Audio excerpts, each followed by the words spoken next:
Hey everyone, welcome to my channel. If you are new here, hello. And if you're coming back, hi, I love you. Most of you probably know me from Twitch. I'm trying out something new. I usually am a Twitch streamer, but recently I've been getting like a lot of questions, especially about self-development, and I usually have to answer them quite regularly, and I'm usually repeating myself a lot. So I want to start making videos so that I can refer people to them. The topic is today of knowing yourself, and it's quite an in-depth one. I'm probably not going to be able to cover everything in this one video because, you know, yourself and who you are is like infinitely deep. But I wanted to share some of the questions and things that I've learned, just basics. Maybe there's some things that are even more basic that I'm completely unaware of right now. I just want to disclaim that like I'm not a professional. I'm literally just a person that enjoys self-reflection and I will call it the healing path, the healing journey of basically not suffering anymore. And also I think just like getting to know yourself is so important. And I think that Corona has really threw us through some hoops. The things that we thought we were, like the over-identification with what we do for a living, our hobbies, our friends, our social activities, so much of that has kind of gone to shit. People are really like starting to get to know themselves. And sometimes it's been like a painful process. I think some people weren't really ready to look at those parts of themselves. It might have been a really uncomfortable journey. And some people thrive off trying to poke in deeper and understand their motivations, trying to understand where things come from. I am one of those people. My Mars is in Leo in retrograde in the 12th house, which basically means I love to investigate the motives and the actions as to why I do things. I was gonna try and write a script, but I kind of suck at scripts, so I'm just gonna wing it and just hope for the best. But yeah, I hope you enjoy the video. Like, subscribe, and if you want to support me, then go check out my Twitch, go check out my Discord, and go check out my Patreon. So the first question that I like to ask myself, and it's been a really big eye-opener recently, is am I doing this out of fear, or am I doing what I'm about to do out of love? So if you have a decision that you need to make, asking yourself that question is really, really vital, because what you might notice is that a lot of the things you're doing is actually out of fear. And when we create our experiences from a place of fear, then you know, that's all it kind of creates too. It also means that a lot of our subconscious, it has a lot of fear, and we're never really relieving it because we aren't really looking at why we're doing what we're doing. So when I say, are you doing this out of fear or love? So hey, are you watching this video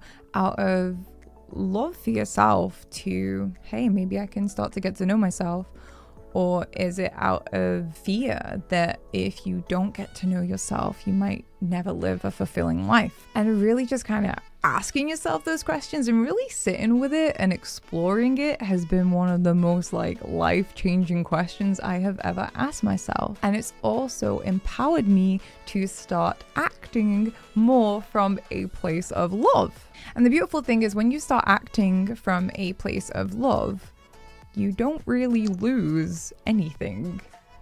Because when you act from a place of love, you're doing it because you love. And regardless of the response that it gets, you always have that kind of self-reassurance from you that you did it from a place of love rather than a place of fear. Alternatively, acting from a place of fear usually comes with an expectation. And those expectations can vary a lot, but usually it can be along the lines of, I take this action because I'm afraid of consequence. So if I take this action, it will, and I expect it to, avoid this outcome. And ironically enough, when you take the action from a fearful place, thinking that it's going to avoid the outcome that you're actually fearing, actually it kind of creates the outcome that you're fearing. And what you'll notice is that the more that you look at that part of you, it's really weird. People say it's like the universe has a cruel sense of humor. I just think the whole thing's like very intriguing. Most of the time when we are doing things from a place of fear, it really does create the undesired experience. Alongside of these questions too, I would recommend getting a journal to maybe make notes of the findings that you have found. Question 2 that I ask myself quite regularly, and this might only really apply to people pleasers, possible empaths, and this is the question: is this what I really want? I spoke about this on stream quite a lot, about how as an empath, especially if you grow up in more of an abusive household, your empathy skills kind of develop stronger as an urge to people please, because you become so acutely aware of other people's needs and wants and desires. You basically become what the other person wants to have a positive response to who you are. So as I said, I'm 25. I'm kind of buffing out. I'm an ex-people pleasing addict.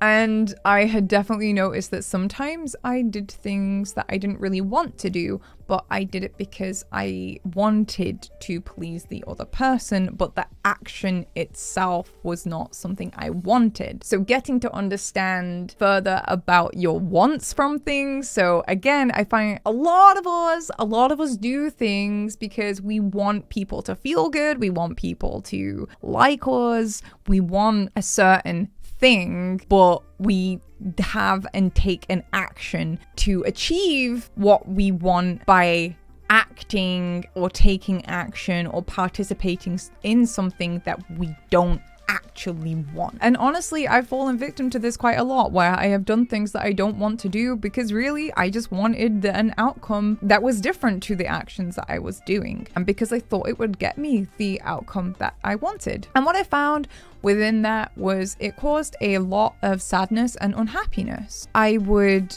do things to develop friendship. I would do things to hope for loyalty. I would do things in hopes that the person would be happy and stay, and then I'd be happy. And I think that when we do things that we don't really want to do, and the outcome also doesn't end in the way that we want, it then causes a lot of guilt and shame and regret, and then also anger, because you effed yourself when you did something that you didn't want to do for somebody else. Sometimes their approval, or again getting the outcome that we want, is enough to be okay with going against who we really are. But in the end, those things aren't really sustainable. And when things do fall, because usually they will, you end up feeling really hurt and bitter.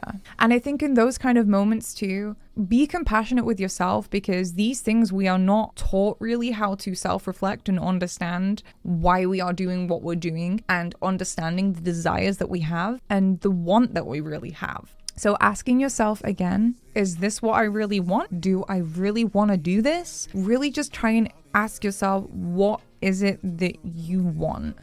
And if you do have more time to, really self-reflect on things, and also allow yourself some time to say if you do want to do something or not. Especially if it's something big. I feel like I have been prone to wanting to make like a really quick decision on the spot, because I was like, oh no, like I have to say something. And it's okay to just tell somebody that you're going to just think on it before you go ahead and do it. And then you can use that time to really assess if this is what you want to do. And the more that you kind of get to know yourself and know what it is that you want, you tend to actually enjoy people and things a lot more, because you aren't actually setting yourself up for some kind of weird disappointment or failure, because then you know that everything that you are doing, you want to do it. And with the first question too of, am I doing this out of love or fear, your actions are then becoming things that are from a place of love and things that you want to do. And when you combine the two as well, it also gets you to a point where just because you can do something out of love, if you don't want to, then you don't have to.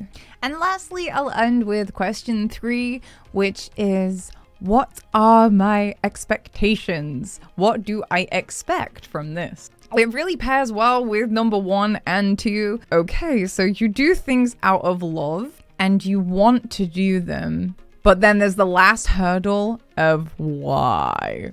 I do think expectations are also a huge disappointment and cause suffering, because it's usually the letdown and the unfulfilled expectations that usually fuck us over, make us sad, especially when you do something out of fear that you don't want to do and you have an expectation of what's going to happen. Again, we kind of covered the expectations in part 2 on question 2. Double checking your expectations is really important as well, just kind of making sure that our expectations are not really delusional or too high. And we owe it to ourselves and to each other to check our expectations. There's been so many times where people have done things for me and given things to me, and really there was an expectation or a string attached to the other end, and it's created a lot of resentment to the other party when I would not play ball with what they expected or what they really wanted out of me. Now, I do think that there is another kind of video and spiel about our expectations and how sometimes we can be very, especially critical people, can have very high expectations of other people. And I do think sometimes it does come with maturity and time and age that we kind of naturally find a good balance of what we expect. And I do think social media also feeds into really unrealistic expectations of people. Expectations and checking in with your expectations really does kind of solidify and help you to get to know yourself, because within your expectations there is desire. It tells you what you are really desiring within your expectation. There is a use in expectations to balance things. It's a balancing tool so that you give and nourish things that are nourishing in return. Because you are not an unlimited source of pure energy, you do need to understand and learn how to balance your energy so that you are giving sustainably. Expectations are a way of being able to give sustainably. So checking in with the reason that you are given can help you to understand what it is that you are trying to get back. For example, you can give a present to a friend, a really, really expensive present, but really underneath it you expect a loyalty. And what happens when you don't get what you expect back? You get mad, you get sad, you get bitter. You don't like that person because they didn't meet your expectations. Please remember that we judge our own personalities way harsher than other people judge our personalities. We also have a tendency to overestimate our intelligence. Be aware of the biases that you might have and the judgment. And I think honestly as well, I know that people get really resistant to the idea of meditation, but I do think meditation is very key in practicing awareness, so that when you are in the moment and you're about to make a decision, you can pull yourself back and reel yourself back in and ask yourself the necessary questions to make sure that you have a good outcome that's expectation-free, fear-free, and something that you want. If you made it all this way, hi, thanks for watching. I hope this has been helpful. Let me know as well, what questions do you ask yourself to get to know yourself? I'll be reading the comments, so if you have any criticisms, positive feedback, I'm really open to hearing it. And yeah, this has been really fun. I hope to make some more of these again. All right, peace, take care, bye. Mwah.